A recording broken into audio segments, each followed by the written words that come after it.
یہ ریڈیو پاکستان کراچی ہے۔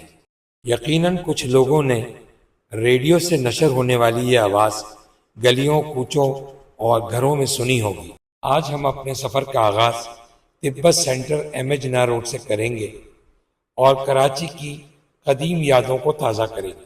دہلی کے مشہور حکیم اجمل خان کے مطب کے ساتھ رچمنڈ کرافورڈ ویٹ ہاسپٹل ہے، جس کو عرف عام میں جانوروں کا اسپتال کہا جاتا ہے۔ اس کے بالکل ساتھ ریڈیو پاکستان کی عمارت ہے۔ بائیں جانب موہن روڈ ہے جو ٹائروں کی مارکیٹ کے نام سے مشہور ہے۔ اس کے ساتھ ہی بہادر شاہ مارکیٹ ہے جو گارمنٹ کی ایکسیسریز کی ہول سیل مارکیٹ ہے۔ اس کے ساتھ ہی اردو بازار کی ہول سیل مارکیٹ شروع ہو جاتی ہے۔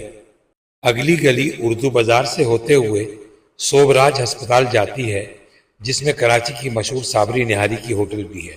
ہماری بائیں جانب اورنگزیب پارک ہے۔ سامنے سے آنے والی محمد بن قاسم روڈ جو بنس روڈ سے شروع ہو کر بندر روڈ پہ ملتی ہے۔ یہاں سے ہم یو ٹرن لے کر دوبارہ سعید منزل کی طرف مڑ جائیں گے۔ یہ دکانیں جن میں زیادہ عطر کی دکانیں ہیں اور اس کے ساتھ چکوں کی دکانیں ہیں۔ چک کسی زمانے میں پردے کی جگہ گھروں کے باہر لگائی جاتی تھی، لیکن اب اس کا رواج اب ختم ہو چکا ہے۔ آج اتوار کا دن ہے اور صبح کے 11 بج رہے ہیں۔ لوگ بندر روڈ کی مشہور دل پسند سویٹ پر ناشتہ کرنے آئے ہوئے ہیں، جہاں کی مٹھائیاں بہت مشہور ہیں۔ اس کے ساتھ یہاں کلفی، فالودہ وغیرہ بھی دستیاب ہوتا ہے۔ اسی لائن پہ آگے بڑھتے ہیں جہاں فوم اور ربڑ کی پیکنگوں کی دکانیں ہیں، اور اس کے بالکل ساتھ ہی اورنگزیب مارکیٹ ہے جو بائک کے اسپیئر پارٹس کے لیے مشہور ہے۔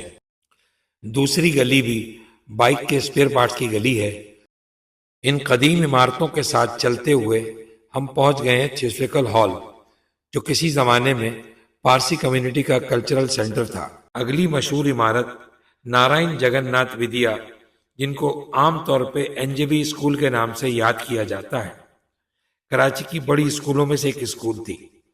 اس کے بالکل ساتھ ہی سعید منزل کی عمارت ہے جو بندر روڈ کا ایک مشہور بس اسٹاپ تھا۔ سعید منزل کے ساتھ جانے والی سڑک جمیلہ اسٹریٹ جو جوبلی سے ہوتے ہوئے رنچور لائن شو مارکیٹ تک جاتی ہے۔ ہمارا آخری ڈیسٹینیشن ماما پارسی اسکول ہے جو کراچی کی گرلز اسکولوں میں ایک نمایاں مقام رکھتا ہے اور جسے پارسی کمیونٹی رن کرتی ہے۔ امید ہے آپ کو یہ ویڈیو پسند آئی ہوگی۔